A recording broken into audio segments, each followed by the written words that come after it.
नमस्कार दोस्तों। पिछली वीडियो में हमने गीता जी का 12वां अध्याय सुना। आज मैं आपको 13वां अध्याय सुनाने जा रहा हूं, तो ध्यानपूर्वक 13वां अध्याय सुनिए। 13वां अध्याय। स्वर्ण देख ललचे नहीं, मटी से नहीं वैर, उस धरती को सम उपवन की सैर। सुंदर नारी रत नहीं, नहीं मोह और काम, शीत उष्म सम है जिसे नहीं क्रोध का नाम। जैसे सोवे पलंग पर, तीमी धरती पर सोए, रोग द्वेष रहित जो भक्ति में दृढ़ होए। हे अर्जुन, उस जीव को जानो ब्रह्मा का ज्ञान, अति प्यारा बेजर मुझे अर्जुन निश्चय जान। तो 13वें अध्याय प्रारंभ कर रहा हूँ। क्षेत्र, क्षेत्रज्ञ, ज्ञान, ज्ञेय, प्रकृति, जीव के बारे में है। श्री कृष्ण बोले, हे कौन्तेय, ये शरीर क्षेत्र कहलाता है, इसके जानने वाले को क्षेत्र कहते हैं। संपूर्ण क्षेत्र में क्षेत्रज्ञ मुझे जान, क्षेत्रज्ञ और क्षेत्रज्ञ का जो ज्ञान है मेरे मत से वही ज्ञान है। ये क्षेत्र कैसे रूप का है, उसमें कौन कौन विकार होते हैं, उसकी उत्पत्ति किस प्रकार से हुई और क्षेत्र का क्या प्रभाव है, इत्यादि बातें संक्षेप में मैं कहता हूँ, सुनो। अनेक ऋषियों ने अनेक प्रकार के छंदों में इसको बताया है। वेदों में भी पृथक पृथक वर्णन किया है और हेतु वाले ब्रह्म सूत्र पदों में विशेष करके भी ये ज्ञान निश्चित किया गया है। पंच महाभूत अहंकार, बुद्धि, अव्यक्त प्रकृति, 10 इंद्रियों, मन तथा 5 इंद्रियों के विषय तथा इच्छा, द्वेष, सुख दुख, संघात, चेतना, घृति, इनके समूह संक्षेप में क्षेत्र और क्षेत्रज्ञ के यही विकार हैं।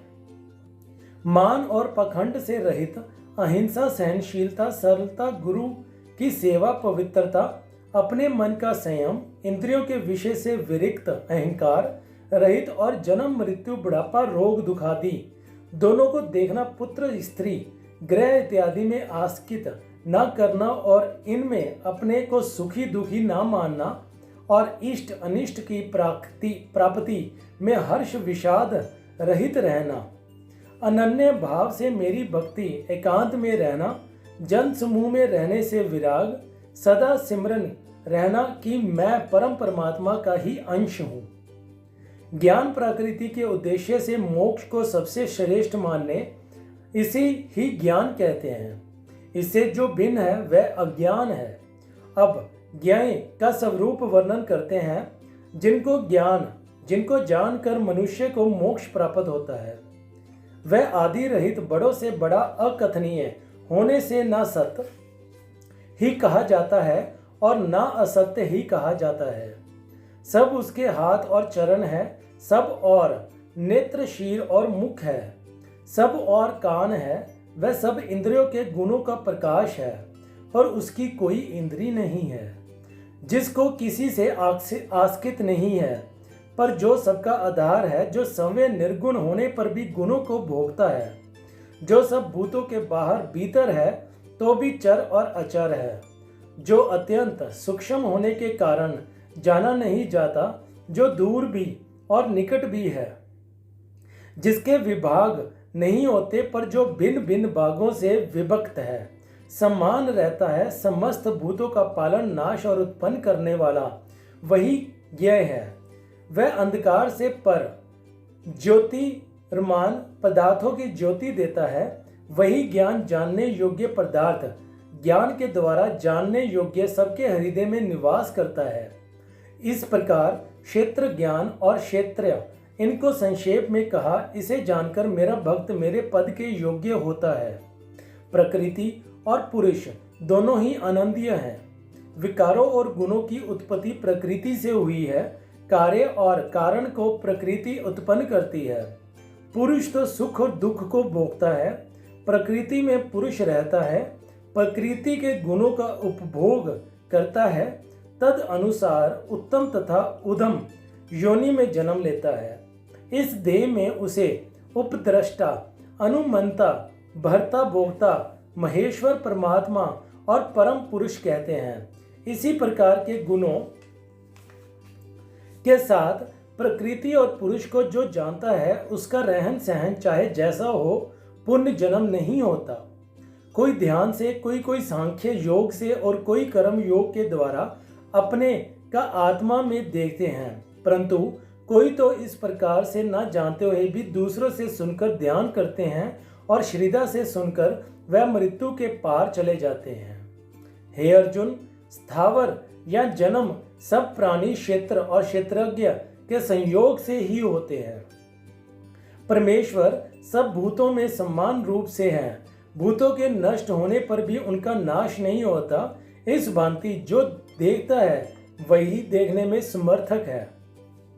सबके समान रूप से स्थित परमेश्वर को देखता हुआ जो अपनी आत्मा का नाश नहीं करता वह उत्तम गति प्राप्त करता है।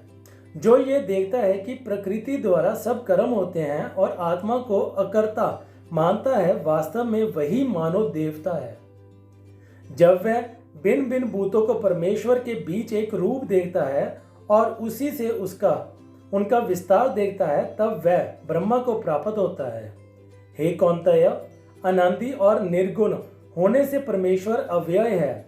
शरीर में रहता हुआ भी वह कुछ नहीं करता, ना उसमें लिप्त होता है। जैसे आकाश सर्वत्र व्यापक होने पर भी किसी से मिलता नहीं, उसी भांति देह में सर्वत्र व्यापक ये आत्मा भी इसमें लिप्त नहीं होती। हे अर्जुन, जैसे एक ही सूर्य सारे लोगों का प्रकाशवान करता है, वैसे ही क्षेत्रज्ञ सारे क्षेत्र को प्रकाशवान करता है। जो लोग ज्ञान दृष्टि से क्षेत्रज्ञ का भेद तथा भूतों की प्रकृति देखकर मोक्ष का उपाय जान लेते हैं, वह परम पद को पा लेते हैं। इति सुपनिषत्सु ब्रह्म विज्ञा योग शास्त्रे श्री कृष्ण अर्जुन संवादे भक्ति क्षेत्रय योग्य नाम 13वां अध्याय समाप्त होता है। तो दोस्तों मित्रों, यहाँ पे मैं आपको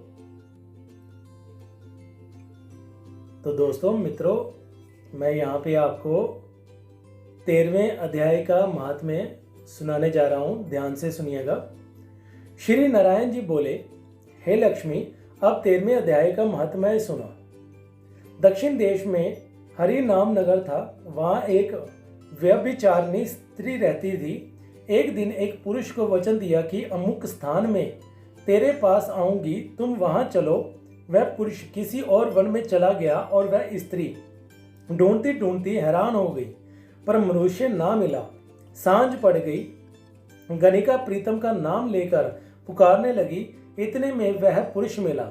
दोनों प्रसन्न होकर बैठे। इतने में एक शेर आया और गणिका को खा लिया। तब देवदूत धर्मराज के पास गणिका को ले गए। धर्मराज ने हुक्म दिया, इसको चांडालनी का जन्म देवो। श्री नारायण जी कहते हैं, हे लक्ष्मी, उसने गणिका को देह त्याग कर चांडाली देह पाई।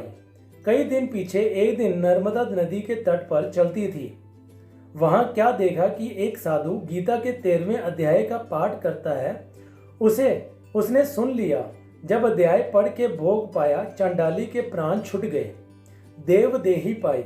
आकाश से विमान आए जिस पर बैठकर बैकुंठ चली गई। तब श्री नारायण जी ने कहा, हे लक्ष्मी, ये 13वें अध्याय का महात्म्य है। जो प्रीति के साथ पढ़ते हैं उनका फल कहाँ नहीं जाता। अनजाने पन से भी पढ़े तो परम धाम को प्राप्त होता है। तो ये था दोस्तों हमारा 13वां अध्याय गीता जी का। तो अगली वीडियो में मैं आपके सम्मुख लेके आऊँगा 14वां अध्याय महात्म्य के साथ। धन्यवाद।